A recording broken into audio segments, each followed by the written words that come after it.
acontecer. Assim também é na vida. Muitos falam assim: ei, não para ouvir derrotado. E eu concordo, não pare para ouvir derrotado. Porque tem pessoas deixando de entrar em portas que foi o Senhor que abriu, porque deu ouvidos para derrotado. Tem pessoas que estão deixando passar a oportunidade que o Senhor colocou para ele entrar, aquela porta aberta, e ele parou para ouvir derrotado. Meu Deus. E quem para ouvir derrotado, deixa de entrar em portas que o Senhor abriu. Quem para ouvir derrotado, não vai ver aquilo que o Senhor tem preparado para ele.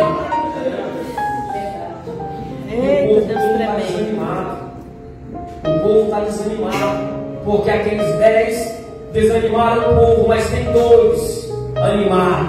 Nós vamos conseguir. Vai dar tudo certo. Assim também é na vida. Uma pequena minoria diz: nós vamos conseguir sim. Porque em nome de Jesus, nós vamos conseguir sim. Porque quem garante a vitória não sou eu. Quem garante a vitória é Jesus Cristo.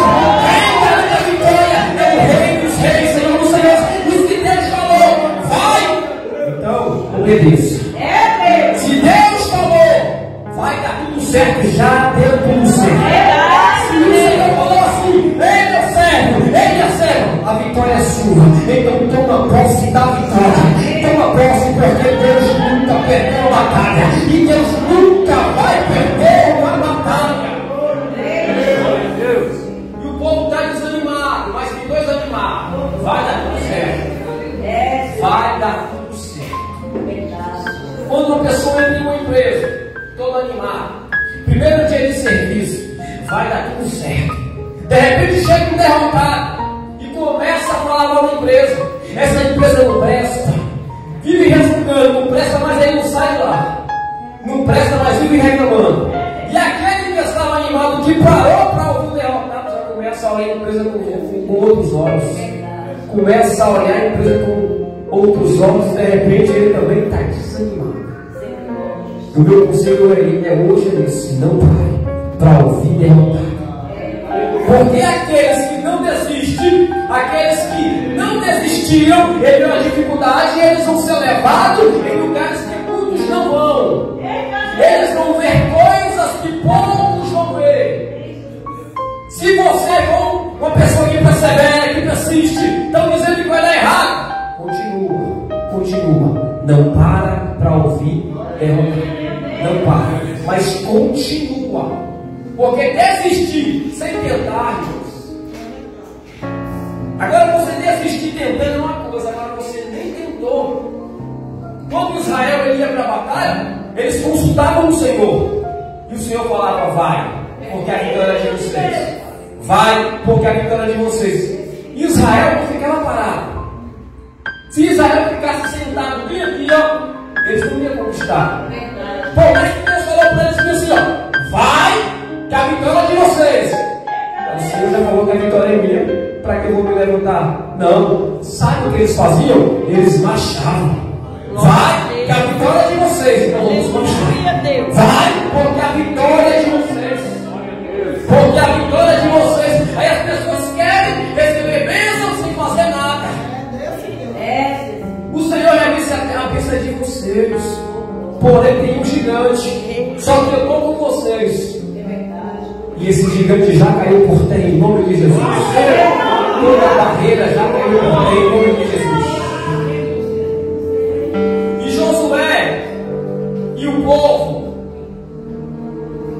que estava desanimado, eles começaram a ter experiências com o Senhor.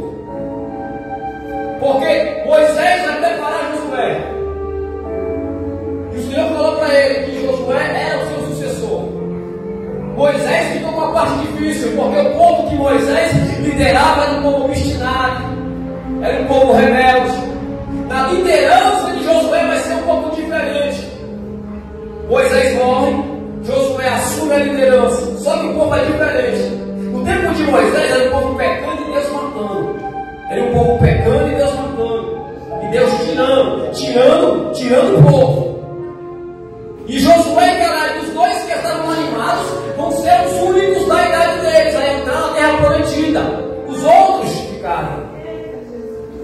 Então quem dá escuta a derrotado, ou quem escuta derrotado, quem dá ouvidos a derrotado, ele não vai prosseguir naquilo que Deus tem para ele.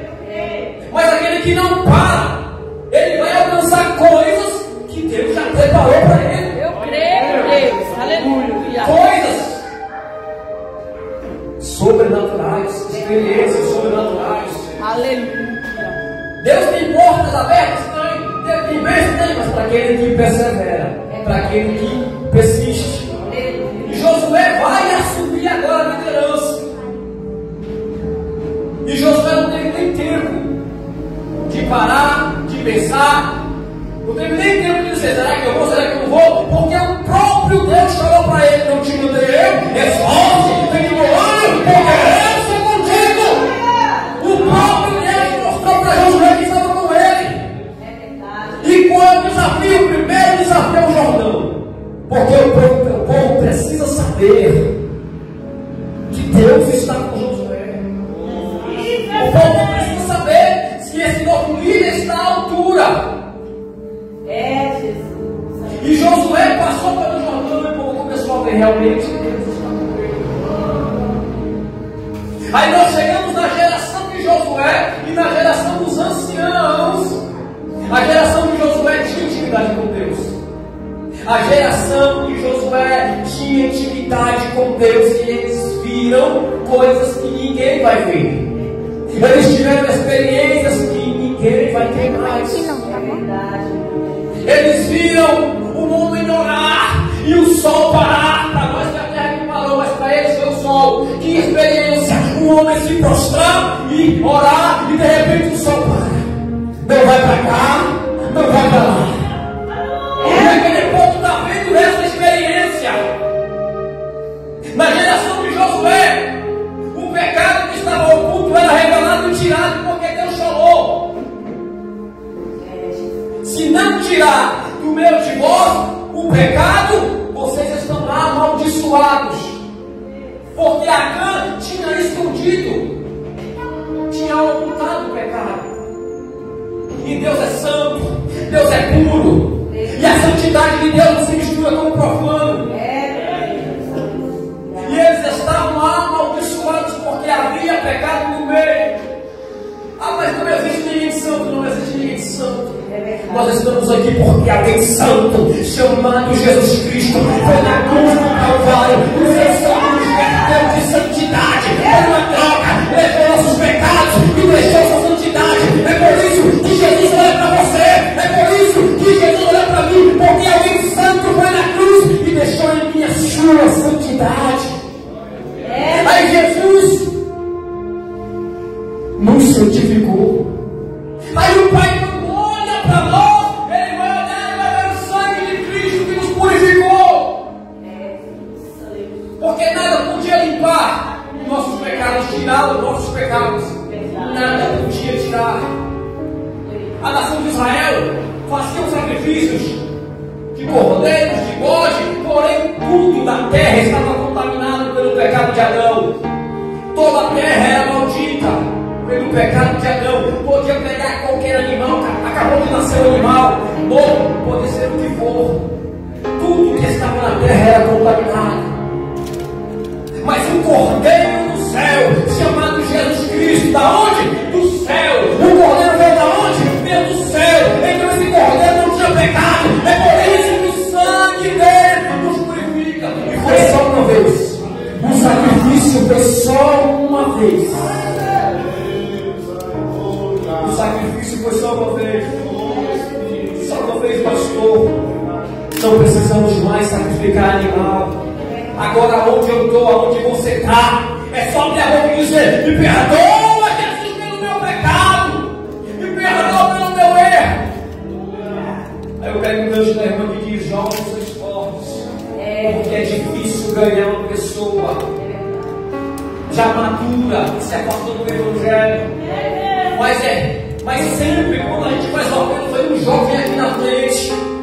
Tem jovens que já veio aqui na frente, ou melhor, tem vezes que eu vi. Eu também fui desses, mais de 10 vezes que eu cigarro. Mas o que tiver, quando sai da igreja, é difícil trazer ele de volta.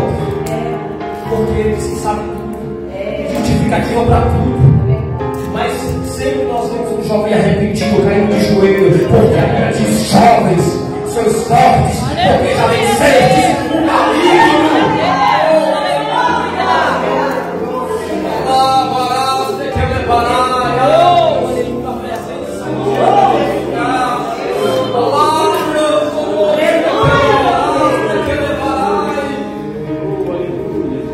E essa geração tinha intimidade com Deus. A geração de Josué viu as muralhas sendo derrubadas, que a única forma de explicar é que Deus colocou as mãos sobre elas, porque elas afundaram no caminho. Eles viram isso. Eles ouviam a voz do Senhor e eles perseguiam a voz do Senhor. Só que essa geração passou. Só que essa geração passou. Houve um tempo que batismos com o Espírito Santo eram sempre. Houve um tempo que nós ouvimos o cego escorregou e não ficávamos espantados, que o paralítico levantou e a gente não ficava espantado, que o herético foi curado e a gente não ficava espantado. Hoje, se um jovem for batizado com o Espírito Santo, gera espanto. Mas houve um tempo dessa geração cheia de Deus, geração que amava, geração que jejuava, jovens sedentes pela palavra, que ficavam ansiosos para ir para o culto, que ficavam ansiosos para ir para a igreja. Não eram círculos de fofoca, mas eram círculos de oração. Houve esse tempo. Eu presenciei o Eterno sendo curado. Eu presenciei pessoas sendo curadas de câncer. Essa geração existiu. Mas levantou-se outra geração. Que geração? A geração que não conhecia o Senhor. A geração que não conhecia o Senhor, sendo da Bíblia, sabia quem era Deus, mas não tinha intimidade com Deus. Porque saber quem é Deus é uma coisa, agora ter um relacionamento com Ele é outra. O mundo todo sabe quem é Deus, mas não tem intimidade com Deus. Conhecer a Deus é diferente. Saber que Deus existe é uma coisa, agora ter intimidade com Ele, ter relacionamento com Ele. E essa geração se levantou. E o que acontece com uma geração que não conhece a Deus se levanta? É que ela vai andando para trás. Porque ela não quer saber quem é Deus. Porque não teve experiência com Deus. Porque não sabe discernir a voz de Deus. É uma geração que não quer orar, que não quer ler Bíblia, que diz que está ouvindo a voz de Deus. Não está não, porque a geração que passou sabia que para ouvir a voz de Deus tinha que jejuar, tinha que orar, tinha que ler Bíblia. Aí fica um monte de gente correndo atrás de profecia, porque não ora, porque não lê Bíblia, porque não tem intimidade com Deus. Porque quem tem intimidade com Deus escuta a voz de Deus e não passa a correr atrás de profecia. Porque o povo Deus se revela para ele. Aí fica pegando o telefone de profeta. Meu profeta de estimação vai falar comigo. E tem os profetas que não tem intimidade com Deus e ainda vai entregar bênção para esse povo. Que Deus é esse? Que ao invés de lá para se consertar, está entregando bênção para esse povo. O Deus deles é o ventre, porque o Deus que a gente conhece, Ele prefere salvar do que perder. Ele não vai abençoar quem precisa de salvação, mas Ele vai entregar uma chave do conserto, uma chave do arrependimento. A geração que se levantou não conhecia o Senhor e começaram a colocar outros deuses no lugar do Senhor, porque não tinha intimidade com o Senhor. E também não viram os seus feitos. Aí começaram a adorar Baal. Aí começaram a adorar Astarotes, deuses inventados por homens. Como algo feito por homem é um Deus? Que Deus é esse? Que para mudar de lugar, alguém precisa carregar eles. Que Deus é esse que precisa de um olho para carregar ele? Que Deus é esse que se cair quebra? Mas o nosso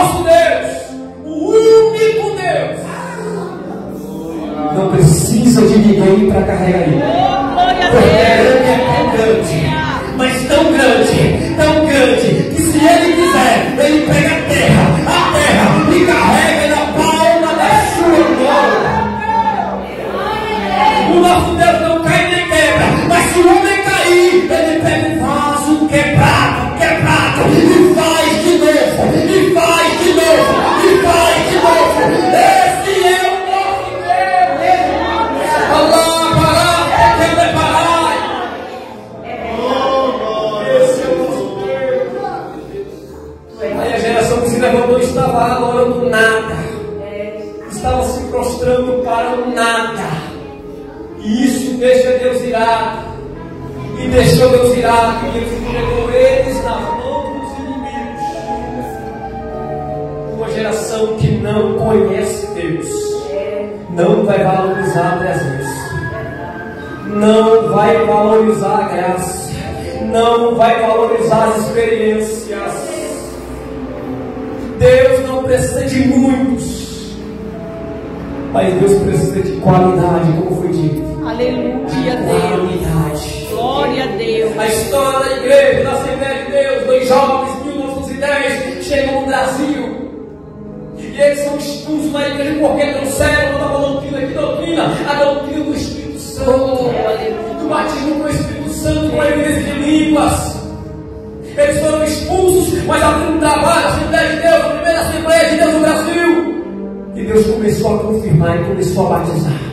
E Deus começou a batizar. E hoje tem uma Assembleia de Deus, chama daquilo que começou lá atrás. Porque eles não pararam. Talvez você seja o próximo que Deus vai levantar para vir nesse mundo de cabeça para baixo. Porque Deus não precisa de muitos, mas precisa de poucos na posição. Na posição. Talvez seja você o próximo que Ele vai usar para virar essa cidade de cabeça para baixo. Talvez seja você o próximo que amanhã vai estar com a Bíblia aqui e pregando a palavra do Senhor. E eu vou profetizar. Talvez não. Vai ser você. Vai ser você. Vai ser você. Em nome de Jesus.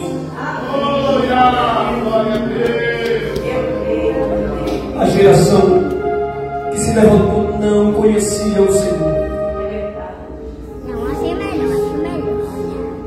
E quem tem intimidade com o Senhor, quando vê um jovem longe dos caminhos do Senhor, corta o coração. Verdade. Corta o coração.